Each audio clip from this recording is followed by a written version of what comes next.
하나님의 말씀, 아침 7시에 찾아가는 하나님의 말씀 서주호 목사입니다. 오늘은 여호수아서 2장 18절에서 22절까지의 말씀입니다. 제가 읽어드리면 우리가 이 땅에 들어올 때에 우리를 달아내린 창문에 이 붉은 줄을 메고 내 부모와 형제와 내 아버지의 가족을 다 내 집에 모으라. 누구든지 내 집 문을 나가서 거리로 나가면 그의 피가 그의 머리로 돌아갈 것이요 우리는 허물이 없으리라. 그러나 누구든지 너와 함께 집에 있는 자에게 손을 대면 그의 피는 우리의 머리로 돌아오려니와 내가 우리의 이 일을 누설하면 내가 우리에게 서약하게 한 맹세에 대하여 우리에게 허물이 없으리라 하니 라합이 이르되 너희의 말대로 할 것이라 하고 그들을 보내어 가게 하고 붉은 줄을 창문에 매니라. 아멘. 오늘 하나님의 말씀은 붉은 줄에 대한 말씀을 가지고 은혜를 나누려고 합니다.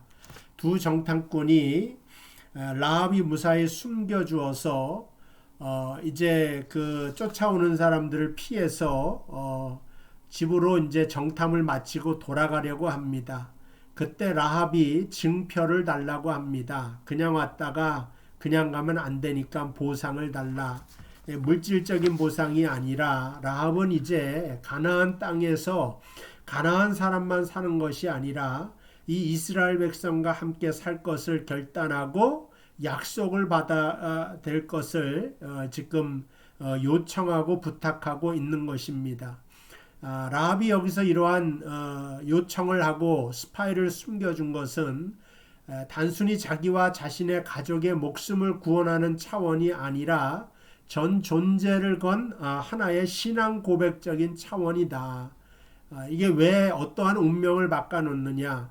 이 가나안은 원래 아모리 족속이 사는 땅입니다. 근데 이 아모리 족속은요, 노아의 세 아들이 셈과 야벳과 함이 있지 않습니까? 이 함의 자손들입니다.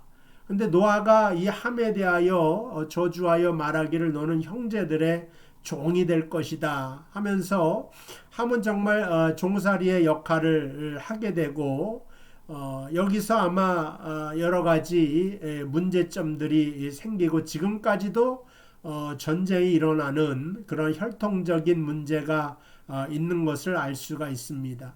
어쨌든 가나안의 이 아모리 족속은 함의 후손들로서 이 함이 바벨론, 가나안의 문화를 만들어 놓고 여기서 엄청난 타락한 문화를 일으키게 됩니다.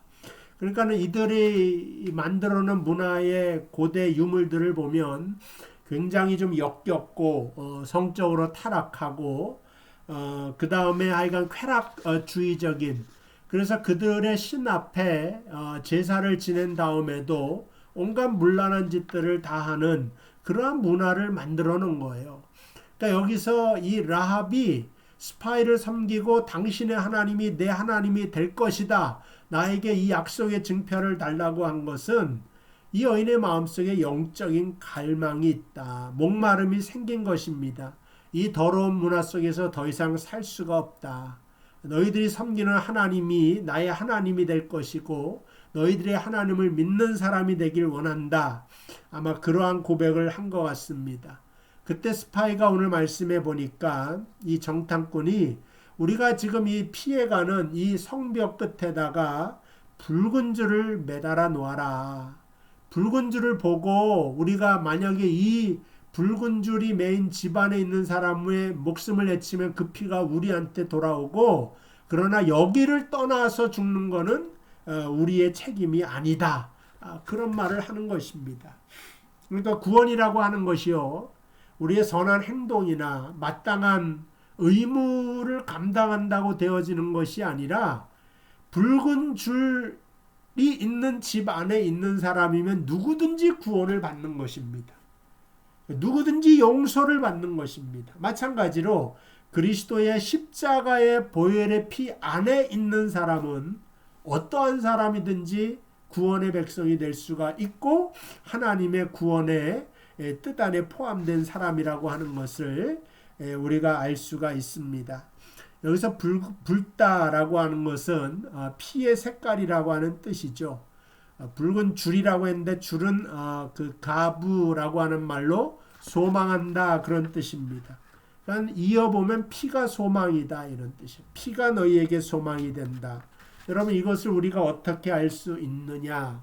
이스라엘 백성이 400년 동안의 노예 생활을 어떻게 해놨습니까? 그 마지막에 재앙이 애굽의 모든 장자를 치는 겁니다. 장자라고 하는 것은 그가 가지고 있는 모든 것이라고 하는 의미예요. 왜냐하면 장자를 통하여 그의 기업이 계속해서 영속적으로 연결된다고 하는 뜻이 있는데 하나님이 그 장자를 쳤다고 하는 것은 너에게 이제 소망이 없다 그런 뜻이거든요. 근데 고센 땅에 있는 이스라엘 백성들은 장자를 구원해 냅니다. 6월절이라고 하는 그 절기를 하나님 만들어 주셨는데 어린 양을 잡아서 그 피를 문설주 좌우에 발라 놓으면 죽음의 사신이 그 피를 보고 넘어가게 된다라고 하는 말을 하죠. 그때 그 피의 색깔이 붉은색이 아닙니까?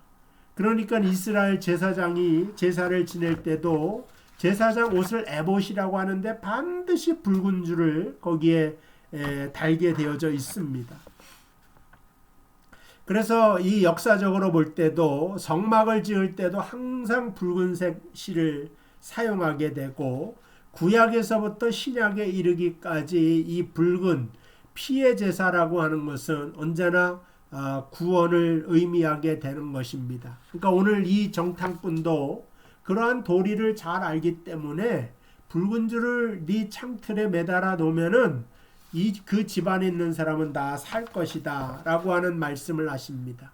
그리고 여호수아 6장 25절에 여호수아가 그 붉은 줄을 매달 라합을 다 살려놓게 되는 것을 보게 됩니다. 그리고 그 가족들은 이제 신앙적인 고백을 통해 죄악된 가나안 문화와 땅을 버리고 우상을 버리고 하나님을 섬기는 그 사람으로 하나님의 백성으로 새롭게 편입이 된 것을 알 수가 있습니다. 그럼 이제 끝나느냐? 그것이 아니죠. 어제도 말했다시피 이 라합이 누구랑 결혼합니까? 살몬이랑 결혼을 해서 보아스를 낳습니다. 근데 우리가 룻기를 보면 보아스가 이 룻기에 보면 그 마을에서 가장 커다란 부자입니다. 근데 예전에는 자수성가형의 부자가 없어요. 어떤 부자가 있느냐? 기업이 되어서 물려받은 조상부터 부자여야지만 그 기업이 나한테 그대로 전달되기 때문에 그 사람이 부자인 거죠. 그러니까 보아스가 부자라고 하는 것은 라합과 결혼한 살몬이 받은 기업이 굉장히 많다 그런 뜻입니다. 여기서 라합이 돈 많은 남자랑 결혼했다 이걸 말하려고 하는 것이 아니라 성경이 라합이 가나안의 문화를 버리고 가나안 족속을 버려서 하나님의 백성이 편입되고 나니까 그 풍성함과 부유함이 어떠한가를 설명하기 위하여서 그 남편이 살몬이고 그 아들이 보아스다 이렇게 설명을 하는 것입니다. 그러니까 구약시대에 그 풍성한 것을 설명하는 것은 기업이지 않습니까? 그러니까는 이방인이었지만 하나님의 품으로 다가온 사람들이 누리게 될 풍요로움을 설명하고 그러니까 붉은 줄을 통하여 구원받는 우리가 하나님 안에서 누리게 되는 영원한 생명이 얼마나 풍성한가를 구약은 그림이기 때문에 이와 같이 설명해 놓은 것을 알 수가 있습니다. 우리가 예수를 믿으면서도 각박하게 살아갈 때가 있죠. 근데 우리가 믿음의 마음을 더 크게 품고 하나님 안에서 더 풍성한 마음을 갖고 여유로운 마음을 갖고 품을 수 있는 마음으로 승리할 수 있는 여러분 되시기를 주님의 이름으로 축복을 드립니다. 기도하겠습니다. 하나님 아버지 감사합니다. 우리가 예수를 믿은 자로 이 세상을 살아갈 때에 세상 사람같이 각박한 인생으로 살아가는 것이 아니라 하나님 안에서 누려진 풍성한 생명의 기운으로 살 수 있도록 인도하여 주옵소서. 그래야 세상보다 더 여유로운 삶을 살게 하시고 누군가를 품어낼 수 있는 삶을 살도록 인도하여 주옵소서. 내 인생은 나 혼자 살아가는 것이 아니라 하나님의 언약의 붉은 줄과 함께 살아가는 인생이 되는 줄로 믿습니다.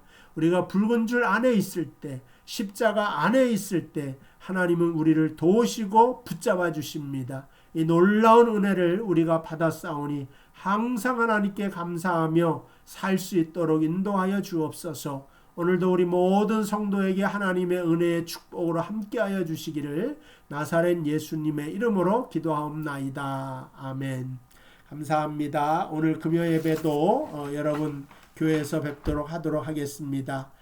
승리하시기를 바라면서 또 인사드리겠습니다.